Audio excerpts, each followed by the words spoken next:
explorer le château du Rivaux à Léméré. Bonjour Merci Jérémy. d'être avec nous, Patricia. Vous êtes la propriétaire de ce musée. C'est à 46 km de Saumur. Charlie, je sais que vous aimez faire ce genre de balade. Et depuis une vingtaine d'années, Patricia, vous avez restauré votre château médiéval et ses communs Renaissance. Mais qui l'a construit, ce château?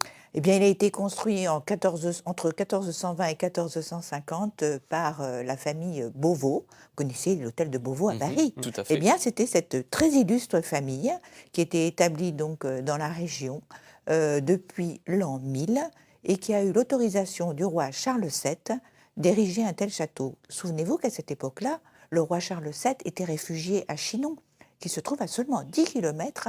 Je sais que vous aimez bien les distances kilométriques. Pour se du balader, Rivaux. c'est important. Surtout quand on marche. Voilà, et on voit donc cette forteresse médiévale avec tout autour des jardins qui ont été dessinés et labellisés jardins remarquables il y a une quinzaine d'années et qui font vraiment aussi l'intérêt du site. Ben merci, parce que c'est moi la créatrice des jardins. Et en fait, je suis beaucoup plus intéressée à ce qu'on m'appelle créatrice de jardin que propriétaire, que je trouve pas tellement adapté, parce que en fait, nous, notre désir, c'est de faire partager à tout le monde la beauté de ce site. Et donc, voilà, les jardins, c'est un peu un imaginaire que j'ai essayé de décrire dans ces jardins, puisque quand je suis arrivée au Rivaux, il y a maintenant 25 ans, eh bien, j'ai été frappée par la beauté de ce château. Il m'a complètement enchantée, Jérémy. Je viens le croire. Et ces jardins nous enchantent aussi, tout comme le potager de Gargantua, qui est conservatoire de légumes anciens de la région Centre-Val de Loire. C'est un label que vous avez. Quelles sont les variétés anciennes que vous cultivez? On a beaucoup de variétés de la région Centre-Val de Loire, des variétés qu'on ne voit plus aux étals. Qui sont parce assez qu'elles ont été impressionnantes, hein, on très le voit sur souvent ces photos. abandonnées. Ah ben celui-là, il existe encore, parce que ça, c'est le potiron d'Eptante qui n'est pas exactement de la région Centre, mais on a aussi, donc par exemple, le haricot barangeonnier, le haricot comtesse de Chambord, on a le navet de Saint-Benoît. Des noms très poétiques qui nous font voyager dans l'histoire, évidemment, de notre région notamment. Et ces légumes anciens donc, vont être cuisinés par le grand chef 2 fois triplement étoilé, Yannick Aleno, qui a initié un concours qui aura lieu jeudi prochain, le 5 avril, avec des étudiants de la région. On le voit, ce chef. Hein.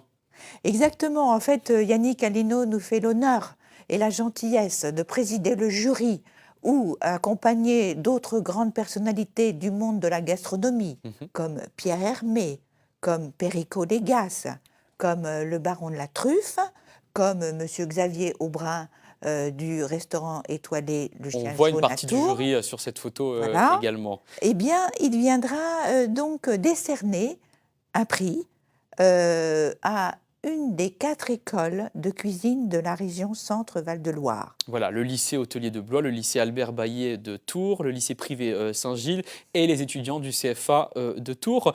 Comment vont-ils cuisiner finalement ces légumes que l'on voyait en photo, qui sont des légumes d'automne? Comment vous avez fait pour les conserver jusqu'à aujourd'hui? Parce que c'est un travail qui a été mené en fait vraiment en étroite collaboration avec ces étudiants.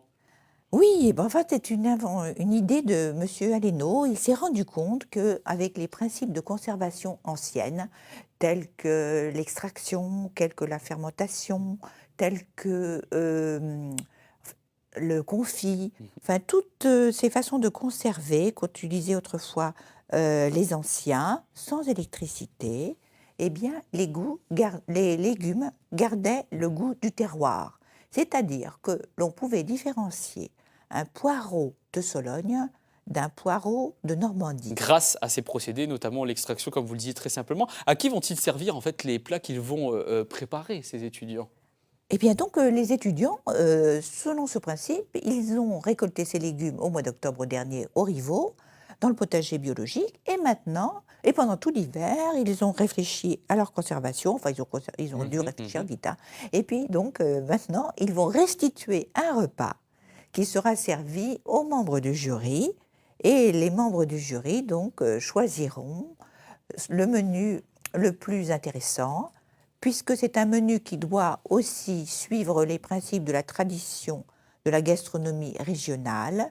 Il y a par exemple de la poule de Racan qui accompagne les légumes, et puis aussi une sauce inspirée de l'escoffier, mais à base de vin de Chinon. Et le reste, évidemment, ce sera à découvrir donc le 5 avril Mais prochain. oui, Je rappelle, c'est venez durant Jérémy, toute la venez journée. goûter. Ce sera On va venir goûter. du Rivaux, mais je crois savoir qu'Héloïse sera présente pour 9h50 le matin la semaine prochaine dans votre château du Rivaux. Merci d'avoir été Merci à avec vous, nous, Patricia. Jérémy. On va